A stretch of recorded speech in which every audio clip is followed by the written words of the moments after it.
Everyone, welcome back to my YouTube channel. This is the another part of history series. जो लोग channel पे first time visit कर रहे हैं, मैं बता दूं, हम पॉलिटी और हिस्ट्री के टोटल 500 क्वेश्चंस कवर कर रहे हैं, जिसकी ऑलरेडी काफ़ी जो वीडियोस हैं वो चैनल पे अपलोड हो गई हैं, तो आप जाके प्लेलिस्ट में देख सकते हैं। चैनल को अभी तक सब्सक्राइब नहीं करा है तो सब्सक्राइब कर लें, बेल आइकन पे भी प्रेस कर दें ताकि आप मोर अपडेट के लिए हमारे साथ जुड़े रहें। बहुत सारे ऐसे व्यूवर भी हैं जो वीडियोस तो बार बार देख रहे हैं बट सब्सक्राइब नहीं करे, तो मैं उनसे ये कहना चाहूँगी कि प्लीज़ सब्सक्राइब कर लें। अगर मैं आपके लिए इतनी मेहनत इतना एफर्ट कर रही हूँ तो आप इतना तो कर ही सकते हैं। So let's start the video. इस वीडियो का फर्स्ट क्वेश्चन देखते हैं। The correct chronological order in which the British establish there trading centre in the places mention below is. Britisher के टाइम पर जो उनका जो ट्रेड चलता था, तो यहाँ पे ये पूछा जा रहा है कि क्रोनोलॉजिकल ऑर्डर में बताइए कि ब्रिटिशर्स ने इस्टेब्लिश जो करा था उनका ट्रेडिंग सेंटर, वो जो प्लेसेस नीचे ऑप्शन में दिए हुए हैं उनको क्रोनोलॉजिकल ऑर्डर में सेट करके बताइए कि पहले कहाँ, उसके बाद कहाँ, उसके बाद कहाँ। सो इसके अकॉर्डिंग, क्रोनोलॉजी ऑर्डर के according C is the right answer. First जो ट्रेडिंग सेंटर इस्टेब्लिश हुआ था वो कहाँ हुआ था? सूरत में। देन सेकंड हुआ था मद्रास में, थर्ड हुआ था बॉम्बे में, और फोर्थ हुआ था कोलकाता में। तो इसकी शॉर्ट फॉर्म क्या निकल कर आई हमारे पास? SMBC। एस से सूरत, M से मद्रास, B से बॉम्बे और C से कोलकाता। शॉर्ट फॉर्म हुई हमारे पास SMBC। आप शॉर्ट फॉर्म से भी याद कर सकते हैं। शॉर्ट फॉर्म क्या हुई हमारी? SMBC, सूरत, मद्रास, बॉम्बे, कोलकाता। तो सीक्वेंस में क्या हुआ? सबसे पहले जब ईस्ट इंडिया कंपनी स्टैब्लिश हुई थी तो वो जो स्टैब्लिश हुई थी कहाँ हुई थी? वो सूरत में हुई थी। अब सूरत में हुई थी तो परमिशन किसने दी थी? क्योंकि उस टाइम पर तो मुग़ल एम्परर्स थे, तो किसने परमिशन दी थी? वो दी थी जहांगीर ने। किसने दी थी? जहांगीर ने परमिशन दी थी। ये याद रखिएगा, ये याद रखिएगा। फर्स्ट टाइम ब्रिटिशर्स जब आए थे इंडिया तो वो अकबर के टाइम पर आए थे। किसके टाइम पर आए थे? अकबर के टाइम पर आए थे, बट अकबर में परमिशन नहीं दी थी कंपनी इस्टेब्लिश करने की। परमिशन किसने दी थी? जहांगीर ने दी थी। फर्स्ट टाइम कौन सा मुगल रूलर था जिसके टाइम पे ईस्ट इंडिया कंपनी का ट्रेडिंग सेंटर इस्टेब्लिश हुआ था? सूरत में हुआ था। कहाँ हुआ था? सूरत में। और कौन था उस टाइम पे मुगल एम्परर? हुआ था जहांगीर। तो इस चीज़ को याद रखिएगा। तो ये क्वेश्चन भी आपसे पूछ लिया जाता है कि कौन से मुगल एम्परर ने परमिशन दी थी? तो परमिशन दी थी जहांगीर ने। अब ईस्ट इंडिया कंपनी इस्टेब्लिश कब हुई थी? कौन से ईयर में हुई थी? ईयर भी इम्पॉर्टेंट है आपके लिए। तो वो ईयर क्या है? 1600 BC। 1600 BC में ईस्ट इंडिया कंपनी इस्टेब्लिश हुई थी। कब हुई थी? 1600 BC में ईस्ट इंडिया कंपनी। यहाँ पे जगह कम पड़ गई, याद रखिएगा। East India company 1600 BC। Permission देने वाला कौन था मुगल रूलर? वो थे जहांगीर। और फर्स्ट टाइम कहाँ हुई थी इस्टेब्लिश? वो हुई थी सूरत में। ईयर क्या था? ईयर था 1600। और डिमोलिश कब हुई थी, मतलब ख़त्म कब हुआ था ईस्ट इंडिया कंपनी का रूल? 1600 से 1858 तक। 1600 से 1858 तक ईस्ट इंडिया कंपनी ने इंडिया पे रूल करा था। 1600 में ये लोग यहाँ पर आए थे, उसके बाद धीरे धीरे इन्होंने अपना रोब जमाना शुरू कर दिया था और 1858 तक ये लोग इंडिया में रहे थे। 1858 के बाद क्राउन रूल शुरू हुआ था और इनके पीरियड को क्या बोलते हैं हम? Company rule. इनके पीरियड को हम क्या बोलते हैं? Company rule. Company rule. यहाँ पे ज़्यादा खिचड़ी होगी, मैं आपको यहाँ पे लिख के दिखा देती हूँ। कंपनी रूल कहते हैं। कंपनी रूल 1600 से 1858 तक ईस्ट इंडिया कंपनी। ठीक है, ये याद रखिएगा। कौन थे मुगल एम्परर? ईयर क्या था? पहली बार कहाँ सेटअप हुई थी? तो इस क्वेश्चन के अकॉर्डिंग मैंने आपको काफ़ी ज़्यादा एडिशनल इन्फॉर्मेशन जो मैं कहती हूँ, जो हमेशा मैं कहती हूँ कि एडिशनल नहीं होती, मैं आपको क्वेश्चन से रिलेट करके उस टाइम पे बता देती हूँ। अदरवाइज़ वो ऐसे क्वेश्चंस होते हैं जो एग्ज़ाम में पूछे जाते हैं या बहुत बार पूछे गए हैं, तो आपको इसीलिए मैं रिलेट करके बता देती हूँ ताकि आप उस चीज़ को समझ कर वहीं याद कर सकें। और जो चीज़ समझी हुई होती है और किसी भी चीज़ से लिंक करके पढ़ी होती है तो वो चीज़ ज़्यादा टाइम तक याद रहती है। इसीलिए मैं आपको ये चीज़ अच्छे से किसी भी क्वेश्चन में जहाँ मुझे दिखता है कि हाँ इस चीज़ से हम प्रीवियस चीज़ को लिंक करके पढ़ सकते हैं, तो वहाँ मैं इसीलिए ऐसा करती हूँ ताकि आपको याद हो जाए। सो यहाँ पर पूछा गया था क्रोनोलॉजिकल ऑर्डर, तो क्रोनोलॉजिकल ऑर्डर के अकॉर्डिंग सूरत, मद्रास, बॉम्बई और कोलकाता। मैंने आपकी इसको शॉर्ट फॉर्म में याद रखने का भी तरीका बता दिया, SMBC। उसके अलावा एम्परर कौन थे, मुगल रूलर कौन था उस टाइम पे, ईयर क्या था, सब कुछ बता दिया, तो ये चीज़ याद रखिएगा। नेक्स्ट क्वेश्चन देखते हैं।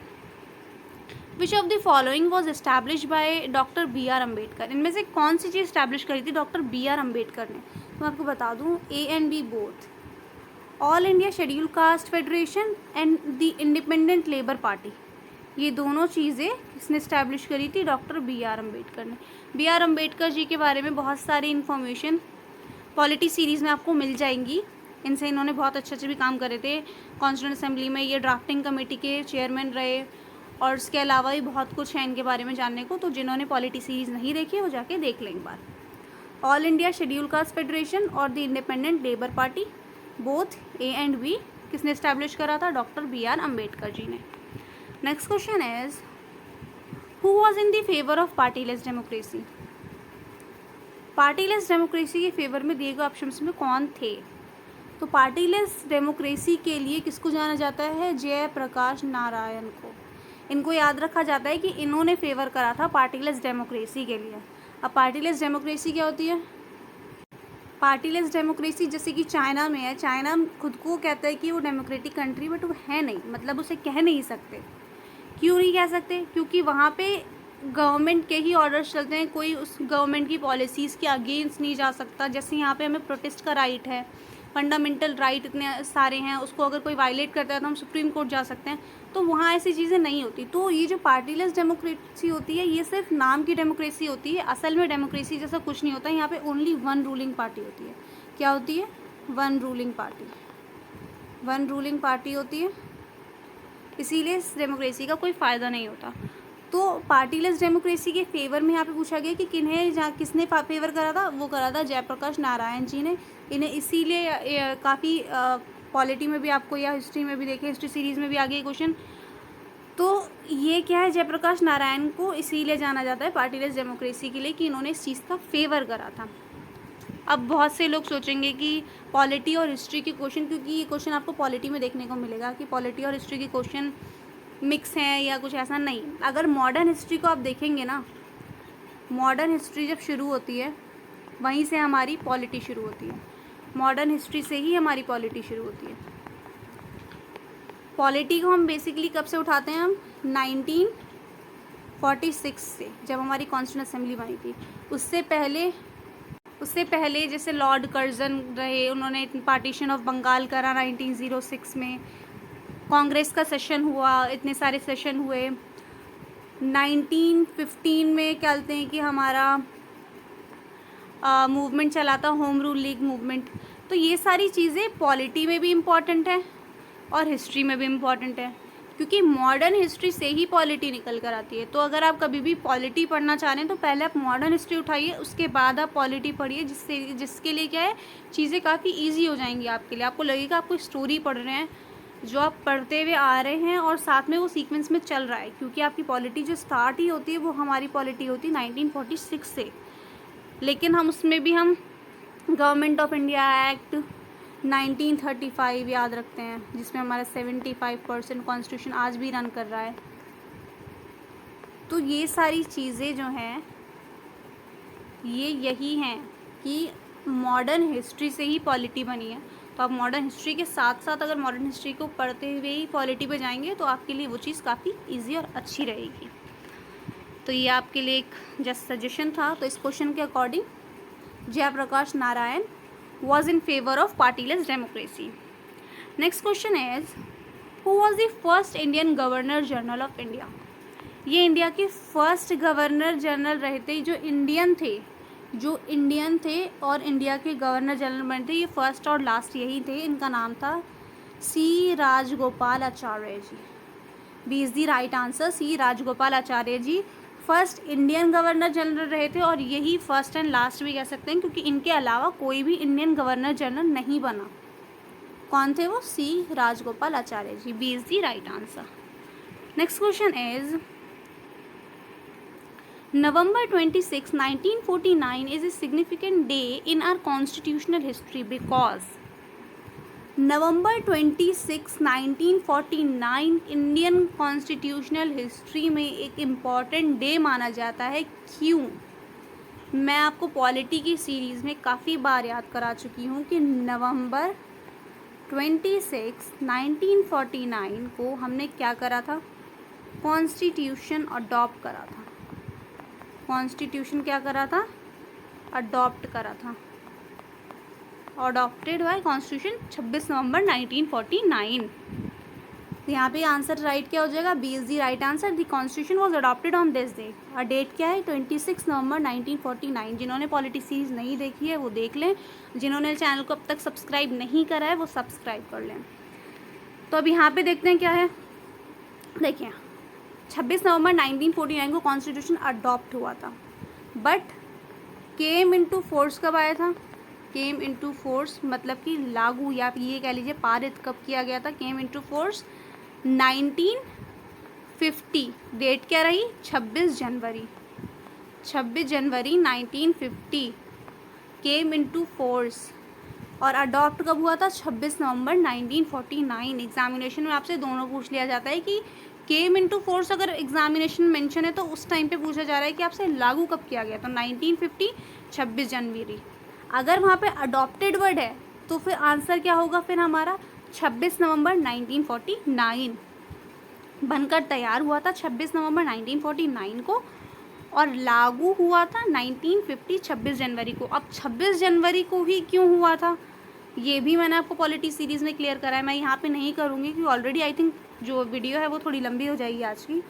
तो ये आप पॉलिटी सीरीज़ में खुद ही जाके देखिएगा कि 26 जनवरी को ही क्यों हमारा कॉन्स्टिट्यूशन हम फोर्स में लेकर आए, या किस दिन को याद रखने के लिए हम 26 जनवरी को ही हमारा कॉन्स्टिट्यूशन फोर्स में लेकर आए थे, जबकि बन गया था 26 नवंबर 1949 को ही। कॉन्स्टिट्यूशन बनने में कितने दिन लगे थे? 2 साल 11 महीने और 18 दिन। ये भी याद रखिएगा। ये सब मैं आपको पॉलिटी सीरीज़ में पढ़ा चुकी हूँ। जो चैनल पे बिल्कुल स्टार्टिंग से बने हुए हैं उन्हें अच्छी तरह पता होगा। ये सारी चीज़ें मैं चैनल पे आपको पॉलिटी सीरीज़ में पढ़ा चुकी हूँ। सो इस क्वेश्चन के according 26 November 1949 is a significant day in our constitutional history because the constitution was adopted on this day. B is the right answer. Next question is, Raja Ram Mohan Roy organized a historic agitation against the। राजा राम मोहन रॉय ने कौन सा historic agitation organise करा था, किस चीज़ के against करा था?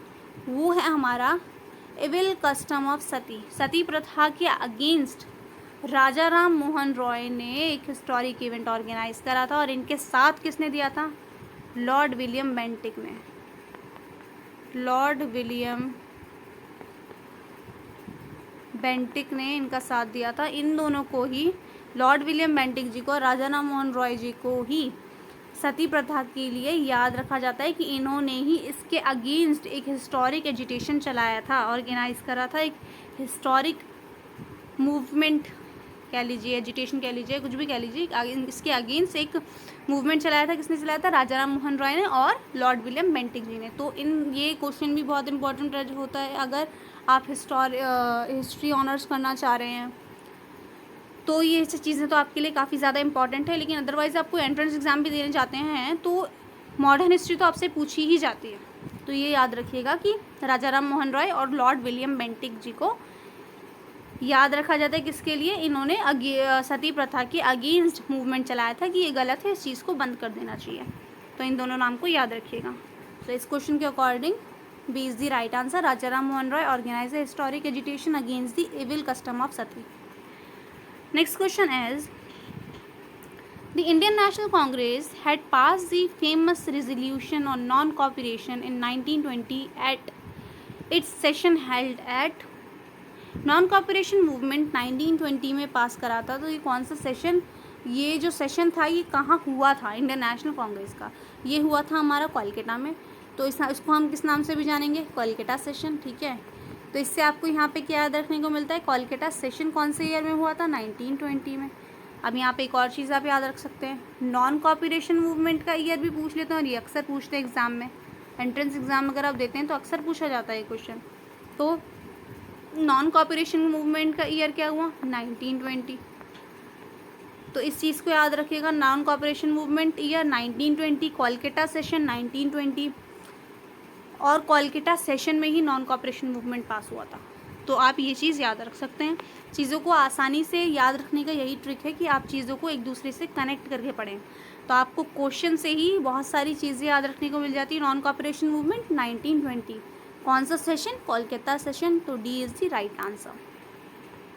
Next question is dyarchy was introduced in the government of India act. Dyarchy जो है वो इंट्रोड्यूस करा गया है कौन से गवर्नमेंट ऑफ इंडिया एक्ट में? तो है गवर्नमेंट ऑफ इंडिया एक्ट 1935 नहीं 1919, government of India Act 1919। Dyarchy कब इंट्रोड्यूस हुआ है? Dyarchy introduce in government of India Act 1919, government of India Act 1919। तो डायरकी कब इंट्रोड्यूस हुआ है? गवर्नमेंट ऑफ इंडिया एक्ट 1919 में। B is the right answer. Next question is who propounded the theory of economic drain of India during the British imperialism? तो मैं आपको economic drain of India, ये मैं आपको पॉलिटी सीरीज़ में भी बता चुकी हूँ कि ये किसने करा था। ये हमारे दादा भाई नौरोजी ने करा था। Theory of economic drain of India, Dadabhai Naoroji. और old man of India, old man of India, old man of India भी किसे कहा जाता है? दादा भाई नौरोजी को ही, दादा भाई नौरोजी को ही। इनको जो जितने भी फेमस हमारे लीडर रहे हैं उनको जो निकनेम मिले हैं वो भी काफ़ी इंपॉर्टेंट हो जाते हैं, क्योंकि एग्ज़ाम में आपसे निकनेम भी पूछ लिए जाते हैं। तो ओल्ड मैन ऑफ इंडिया या ग्रेट मैन ऑफ इंडिया किसे कहा जाता है? दादा भाई नौरोजी को। याद रखिएगा, old man of India Dadabhai Naoroji.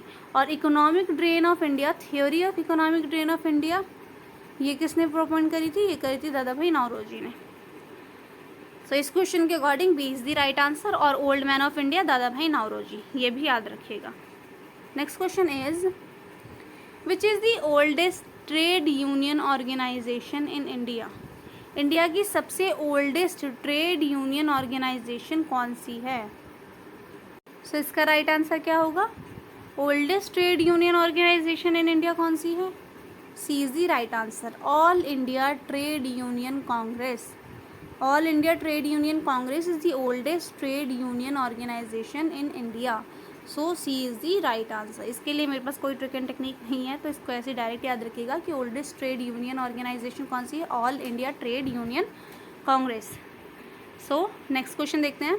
Next question is Sarvodaya stand for. Sarvodaya word जो है वो किस चीज़ के लिए स्टैंड करता है?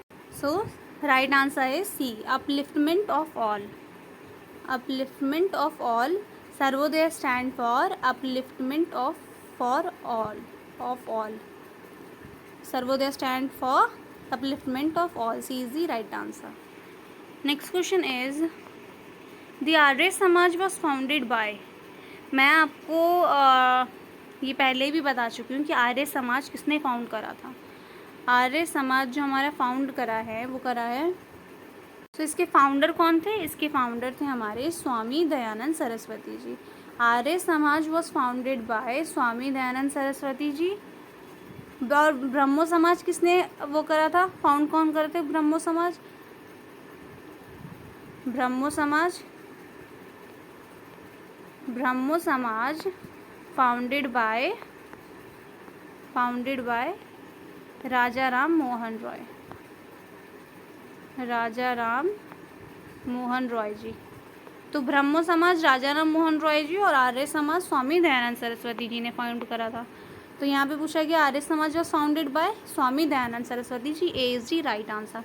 मैंने इसी के साथ साथ आपको ये भी बता दें कि ब्रह्मो समाज, आर्य समाज और ब्रह्मो समाज एग्जाम में बहुत पूछा जाता है। तो आर्य समाज के फाउंडर थे स्वामी दयानंद सरस्वती जी और ब्रह्मो समाज के फाउंडर थे राजा राम मोहन रॉय जी।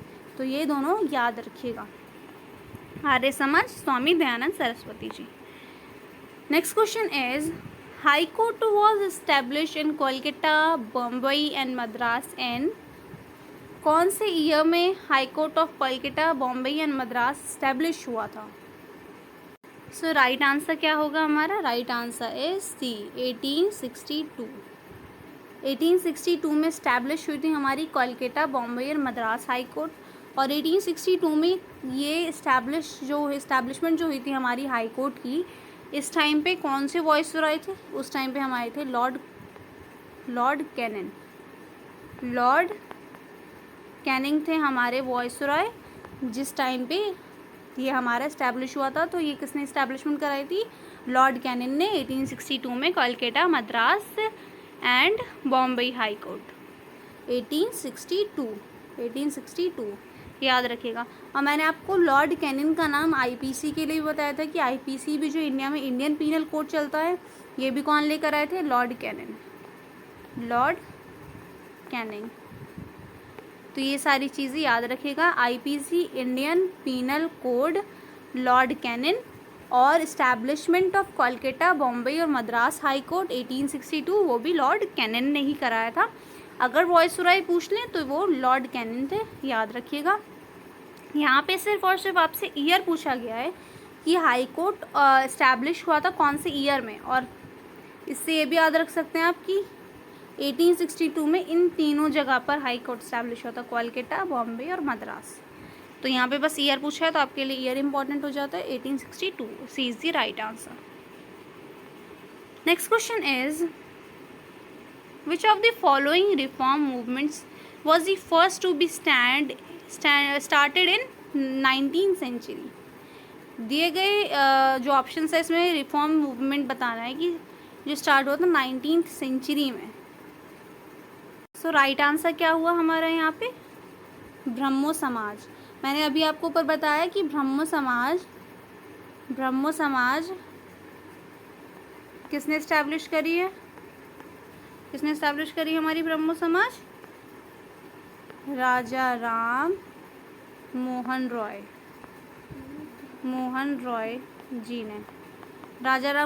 जी ने ब्रह्मो समाज इस्टेब्लिश करी थी।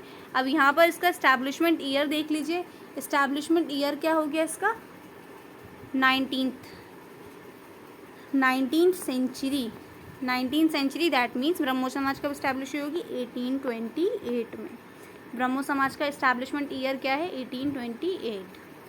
Question is who said that the real seat of taste is not the tongue but the mind? ये स्टेटमेंट किसने दी थी कि the real seat of taste is not the tongue but the mind? ये किसने दी थी स्टेटमेंट? ये स्टेटमेंट दी थी महात्मा गांधी जी ने।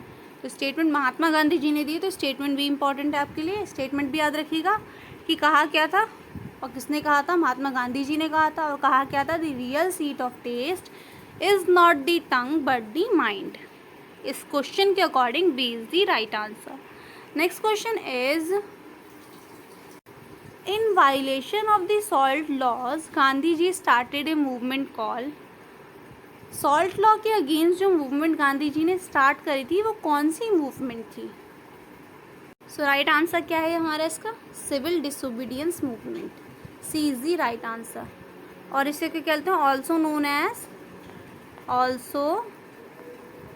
As Dandi march. इसी को डांडी मार्च के नाम से भी जाना जाता है। वायलेशन ऑफ सॉल्ट लॉ और civil disobedience movement started against movement called civil disobedience movement. और ये स्टार्ट किसके अगेंस्ट हुई थी? सॉल्ट लॉ के अगेंस्ट। किसके अगेंस्ट हुई थी? सॉल्ट लॉ के अगेंस्ट। और मूवमेंट का नाम क्या था? Civil disobedience movement, also known as Dandi march. Next question is the first to come and last the leave India were. So the question क्या कह रहा है हमसे? क्वेश्चन पूछ रहा है हमसे। क्वेश्चन क्या कह रहा है हमसे? दी फर्स्ट टू कम, जो सबसे पहले आए थे और सबसे आखिर में इंडिया से गए थे, वो कौन थे? हमारे पोर्तुगीज़। सबसे पहले इंडिया में कौन आए थे? पोर्तुगीज़ आए थे। सबसे लास्ट में पोर्तुगीज़ गए थे। क्यों? क्योंकि गोवा सबसे एंड में आज़ाद हुआ है हमारा, और गोवा पे किसका रूलिंग था? पोर्तुगीज़ का। तो इसीलिए the first to come and last to leave India were Portuguese. A is the right answer. Portuguese is the right answer. Next question is who was the first Muslim president of Indian National Congress? Indian National Congress के पहले मुस्लिम president कौन थे? So B is the right answer, Badruddin Tyab ji is the right answer. ये question भी important हो जाता है आपके लिए क्योंकि ये पहले थे।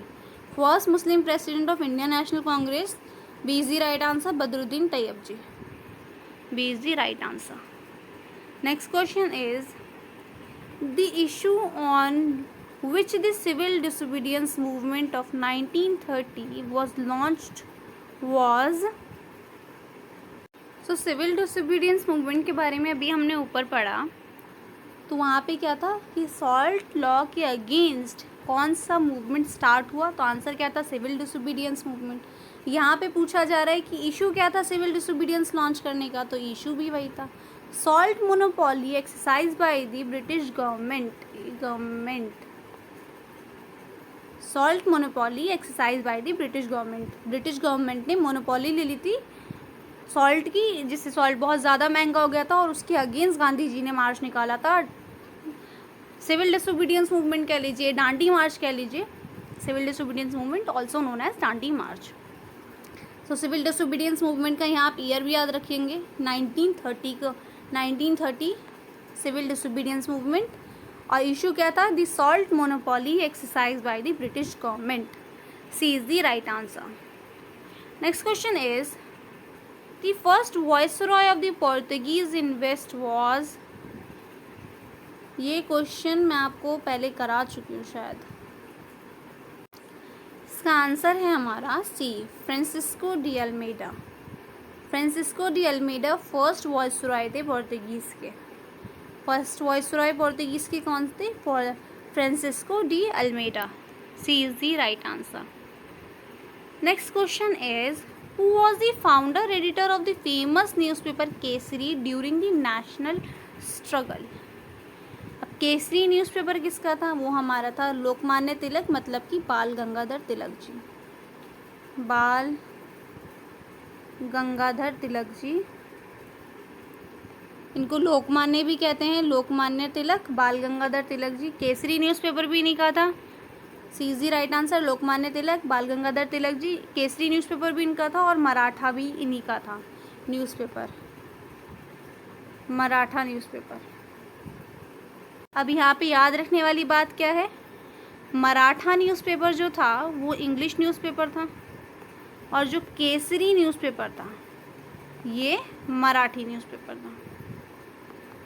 मराठा न्यूज़पेपर इंग्लिश न्यूज़पेपर था और केसरी न्यूज़पेपर जो था वो मराठी लैंग्वेज का न्यूज़पेपर था। सो याद रखिएगा, फाउंडर कौन थे न्यूज़पेपर ऑफ केसरी के, बाल गंगाधर तिलक जी, लोकमान्य तिलक। इनके दो न्यूज़पेपर थे, केसरी और Maratha. So C is the right answer. Next question is who was the only Indian to be elected as a president of United Nations General Assembly. कौन से सिर्फ ऐसे इंडियन रहे जो इलेक्ट किए गए थे as a president UN General Assembly में। सो वो कौन थे हमारे, सो राइट आंसर क्या होगा हमारा, ए, विजय लक्ष्मी पंडित जी। विजय लक्ष्मी पंडित जी was the only Indian to be elected as a president of the UN General Assembly. A is the right answer. Vijay Lakshmi Pandit ji is the right answer. Next question is, according to Dadabhai Naoroji, Swaraj means। Dadabhai नावरोजी के according Swaraj का मतलब क्या है। सो दादाभाई नावरोजी के according Swaraj word का मतलब होता है सेल्फ गवर्नमेंट। क्या मतलब होता है स्वराज वर्ड का, सेल्फ गवर्नमेंट, सेल्फ गवर्नमेंट। अब ये यहाँ पे याद रखिएगा, ये किनके उससे, दादाभाई नावरोजी, स्वराज वर्ड और सेल्फ गवर्नमेंट, ठीक है। Swaraj meaning according to Dadabhai Naoroji self government. Next question is who was the first English president of Indian National Congress. Indian National Congress के पहले इंग्लिश प्रेसिडेंट कौन थे, तो वो हमारे थे George Yule. A is the right answer, George Yule is the right answer. First English president of Indian National Congress is George Yule. जहाँ पर भी फर्स्ट वर्ड यूज़ हो जाता है वो चीज़ आपके लिए एग्जाम पॉइंट ऑफ व्यू से इम्पॉर्टेंट हो जाती है।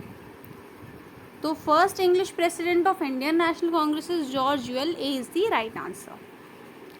इस वीडियो का लास्ट क्वेश्चन देखते हैं। मैं आपको एक बार और याद दिला दूं, जिन्होंने चैनल अब तक सब्सक्राइब नहीं करा है वो सब्सक्राइब कर लें, बेल आइकन पे प्रेस कर दें ताकि आपको और अपडेट मिलती रहे। स्टैटिक जीके की भी जल्द सीरीज शुरू होगी और अभी जैसे ही एंट्रेंस का सिलसिला और यूनिवर्सिटीज़ का ख़त्म होगा तो हम एंट्रेंस की प्रिपरेशन भी स्टार्ट कर देंगे। जिनका नहीं होगा, जो इस ईयर रह जाएंगे और नेक्स्ट ईयर की प्रिपरेशन करेंगे, उनके लिए स्पेशली वो सीरीज़ लाई जाएंगी। सो चैनल से इसीलिए जुड़े रहिए ताकि आपको अपडेट मिलती रहे। इस वीडियो का लास्ट क्वेश्चन देखते हैं। Who was the founder of Servant of Indian Society? कौन थे founder Servant of Indian Society के? फाउंडर कौन थे सर्वेंट ऑफ इंडियन सोसाइटी के? Easy right answer G K. Gokhale, मतलब Gopal Krishna Gokhale. Gopal Krishna Gokhale ji is the founder of the Servant of Indian Society. A is the right answer. Gopal Krishna Gokhale ji is the right answer. Founder किस चीज़ के थे? Servant of India society. इस question का इस video का ये लास्ट क्वेश्चन है, तो वीडियो को यहीं पर ख़त्म करते हैं।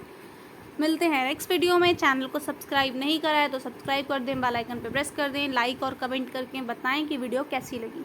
मिलते हैं नेक्स्ट वीडियो में। Bye bye.